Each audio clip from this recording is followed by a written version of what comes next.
Hi friends, welcome to SudhaSri Kitchen. இப்போ நீங்க பார்த்துட்டு இருக்கிறது ஒரு அருமையான டீ டைம் ஸ்நாக்ஸ் தான் இது அரிசி மாவு பயன்படுத்தி நம்ம செஞ்சிருக்கிறோம். இது பெங்களூர்ல ரொம்ப ஸ்பெஷல் கொடுபெல்லான்னு சொல்லுவாங்க. ரொம்ப அட்டகாசமான இந்த ஸ்நாக்ஸ் ரெசிபியை நீங்க செஞ்சு பார்த்தீங்கன்னா கண்டிப்பா உங்களுக்கும் பிடிக்கும். இந்த ஸ்நாக்ஸ் ரெசிபி எப்படி இருக்குதுன்னு பார்க்கலாமா? உங்களுக்கு பார்த்தாலே தெரியும், மேலே ரொம்ப முறுமுறுன்னு சூப்பரா இருக்கும், உள்ள சாஃப்ட்டா இருக்கும். இந்த ஸ்நாக்ஸ் ரெசிபியை உடைச்சு பார்க்கலாமா? சூடாக சாப்பிடும்போது ரொம்ப சூப்பராக இருக்கும்.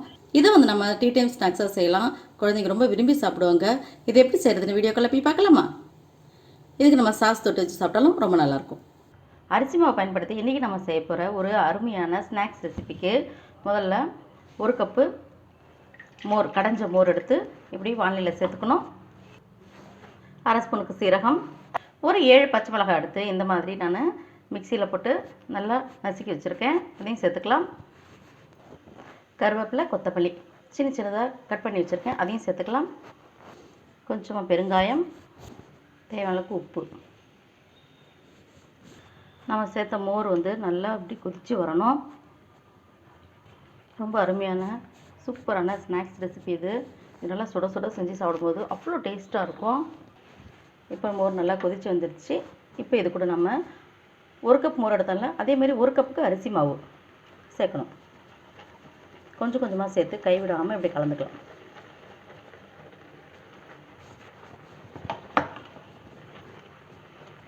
இது சீக்கிரமாக நல்லா கெட்டியாகிடும். இப்போ ஆஃப் பண்ணிடலாம். இப்போ நம்ம சேர்த்த இந்த கடைஞ்ச மோர் இருக்குல்ல, அது நல்லா அதை அப்சர்வ் பண்ணிடுச்சு அரிசி மாவு. இந்த மாதிரி வந்துடணும். இப்போ இது நல்லா சூடு ஆறட்டும். சூடு ஆறின பிறகு தான் இதை கை வச்சு நம்ம நல்லா பிசைஞ்சு எடுத்துக்கணும். இல்லை சூடாக இருக்கும்போது நம்ம கை வச்சு பிசைகிற சூடு இருக்கும்போது நம்ம இதை பிசைய ஆரம்பிச்சிடலாம். அரிசி மாவு இந்த கலவையை நம்ம வேற ஒரு பவுலுக்கு மாற்றிக்கலாம். இந்த கர்நாடகா ஸ்பெஷல் கோடுபெல்லா அப்படின்னு சொல்லக்கூடிய இந்த அரிசி மாவு கலவை ரொம்ப சூப்பராக இருக்குங்க இந்த ஸ்நாக்ஸு. இப்போ கை பொறுக்கிற சூடு வந்துருச்சு. இப்போ நம்ம நல்லா பிசைஞ்சிக்கலாம். நம்ம சேர்த்து அந்த மோர் அரிசி மாவு ரொம்ப கரெக்டாக இருக்குது.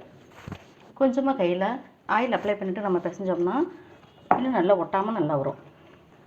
இந்த மாதிரி நல்லா சாஃப்டாக பிசைஞ்சு எடுத்தாச்சு. அடுத்தது நம்ம இந்த மாதிரி சின்ன சின்ன உருண்டைகளாக எது பிடிச்சி ஒரே மாதிரி எடுத்து வச்சிட்டோம்னா நமக்கு பார்க்குறதுக்கும் அழகாக இருக்கும், வேகிறதும் ஒரே மாதிரி நல்லா வேகும். இந்த மாதிரி தனியாக உருட்டி எடுத்து வச்சுக்கலாம். இந்த மாதிரி ஒரு உருண்டை எடுத்துக்கலாம். நம்ம எடுத்துகிட்டு இப்படி ரோல் பண்ணி இந்த மாதிரி ரோல் பண்ணிக்கணும். இதே மாதிரி ஒரே மாதிரி நம்ம ரோல் பண்ணிவிட்டு நம்ம இப்படி நம்ம சீல் பண்ணிடணும். இப்படி நம்ம ரிங் முறுக்கெலாம் செய்வோம்ல, அந்த மாதிரி தான். இதே மாதிரி எல்லாத்தையும் நம்ம தயார் பண்ணி எடுத்துகிட்டு வந்துடலாம். இந்த மாதிரி ரிங் ரிங்காக செஞ்சு இதை பார்த்திங்களா, இந்த மாதிரி நல்லா மொத்தமாக இருக்கணும். அப்போ தான் மேலே நல்லா முறுமுறுன்னு இருக்கும், உள்ளே நல்லா சாஃப்டாக இருக்கும். இந்த மாதிரி எல்லாத்தையும் ரெடியாக நம்ம செஞ்சு எடுத்து வச்சிடணும். ரொம்ப ரொம்ப சூப்பரான ஸ்நாக்ஸ் ரெடி ஆக போகுது நம்ம வீட்டில். அடுத்தது என்ன செய்கிறதுன்னு பார்க்கலாம். எண்ணெய் நல்லா காஞ்சிருச்சு. இப்போ லோ ஃப்ளேமில் வச்சாச்சு. இப்போ நம்ம செஞ்சு வச்சுருக்கிற இந்த கோடுபெல்லான்னு சொல்லக்கூடிய இந்த ஸ்நாக்ஸ் ரெசிபியை நம்ம எண்ணெயில் போட்டுருவோம். அடுத்து சேர்த்துக்கலாம். இது இந்த மாதிரி மொத்தமாக தான் நம்ம தேய்ச்சி வைக்கணும். ரொம்ப மெலிசாக நம்ம தேய்ச்சோம்னா நல்லா இருக்காது இந்த டேஸ்ட்டு. மொத்தமாக செஞ்சோம்னா ரொம்ப சூப்பராக இருக்கும். லேசாக திருப்பி விட்டுக்கலாம். இது நிதானமாக தான் வேகும். நான் இப்போ சின்ன வானிலை வச்சதுனால நான் 3 பீஸாக போட்டு எடுக்கிறேன். இதே நீங்கள் பெரிய வானிலை வச்சிட்டிங்கன்னா ஒரு 5-6 பீஸ் போட்டு நம்ம டக் டக்குன்னு எடுத்துடலாம். இந்த மாதிரி சத்தமெல்லாம் அடங்கின பிறகு இந்த மாதிரி கலரும் மாறிடுச்சு. பார்த்தீங்களா, எவ்வளோ அருமையாக வந்திருக்கு பாருங்கள் நம்மளோட ஸ்நாக்ஸ் ரெசிபி. இதே மாதிரி எல்லாத்தையும் பொரிச்சு எடுத்துகிட்டு வந்துடலாம். உங்களுக்கு இந்த டீ டைம் ஸ்நாக்ஸ் பிடிச்சிருந்துச்சுன்னா சுதாஸ்ரீ கிச்சனுக்கு சப்ஸ்கிரைப் பண்ணுங்கள், ஃப்ரெண்ட்ஸ் அண்ட் ரிலேட்டிவ்க்கு ஷேர் பண்ணுங்கள், லைக் பண்ணுங்கள், கமெண்ட் பண்ணுங்கள். ஆரோக்கியமானதே சமைப்போம், ஆனந்தமாக இருப்போம். தேங்க்யூ.